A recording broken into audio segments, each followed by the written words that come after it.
প্রত্যেকটা মেয়ের আনন্দের জায়গা হচ্ছে তার বাবার বাড়ি। তো আমি পড়াশোনা বা ব্যস্ততার কারণে অনেক সময় বাবার বাড়ি যাওয়া আসলে আমার হয় না, অনেক দেরি হয়ে যায় যেতে। তারপরও মাকে দেখতে ভীষণ ইচ্ছে করলো, আর আজকে সকাল 8:30টার দিকে আমি আর আপনার ভাই রওনা দিয়ে দিলাম বাইকে করে। তো বাবার বাড়ি যাওয়ার উদ্দেশ্যেই রওনা, আর সাথে একটু ভিডিও করে নিলাম। তো এই রাস্তাটা আমার ভীষণ ভালো লাগে, সবুজে ঘেরা, দুই পাশে গাছগাছালি। আসলে সবুজটা যেমন ফেসবুকও পছন্দ করে, আমাদেরও তেমনি আসলে অনেক পছন্দ হয়।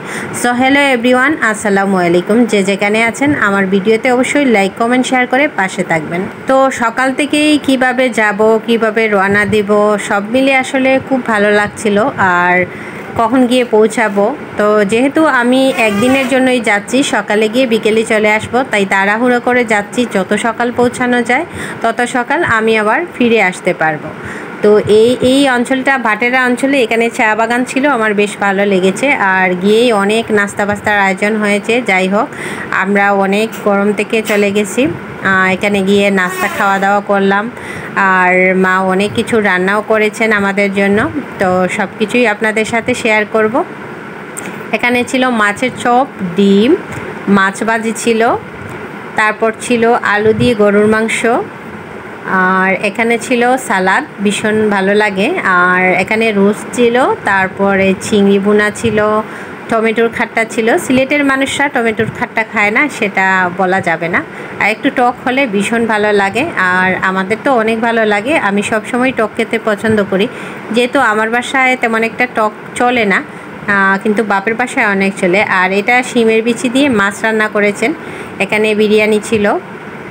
তা সব মিলিয়ে অনেক আয়োজন হয়েছে। আর এখানে গরুর মাংস রান্না হয়েছিল। সব কিছু আসলে এত মজা হয়েছিল, আসলে কোনটা রেখে কোনটা খাবো আমি আসলে ভাবতে পারছি না। আর আমি দুপুরবেলা কিছুটা ভাত একটু বেশিই খাই। তো যেহেতু চলেই আসতে হবে, সন্ধ্যা হয়ে যাচ্ছে, তা আমরা চলেই আসলাম আবার সিলেটে। এখানে এসে অনেকক্ষণ ড্রাইভিং করতে করতে আসলে খুব ক্লান্ত হয়ে গেছি। তো ফেঞ্চুগঞ্জ এই ব্রিজটা আমার অনেক ভালো লাগে, সেখানে বসে নদী দেখলাম, কিছুক্ষণ হালকা বাতাস খেলাম, তারপর একটু রেস্ট হলো, তারপর আমরা আবার ব্যাক করলাম। দেখতে দেখতে আমরা একদম সিলেটেই চলে আসছি, আমাদের বাসার পয়েন্টেই চলে আসছি। তো রাতের আসলে এই লাইটিংটা আমার অনেক ভালো লাগে, আর রাতে সিলেটের ভিউটা কেমন লাগে আপনাদের সঙ্গে শেয়ার করলাম। নিশ্চয়ই আপনাদেরও অনেক ভালো লেগেছে আমার মতো।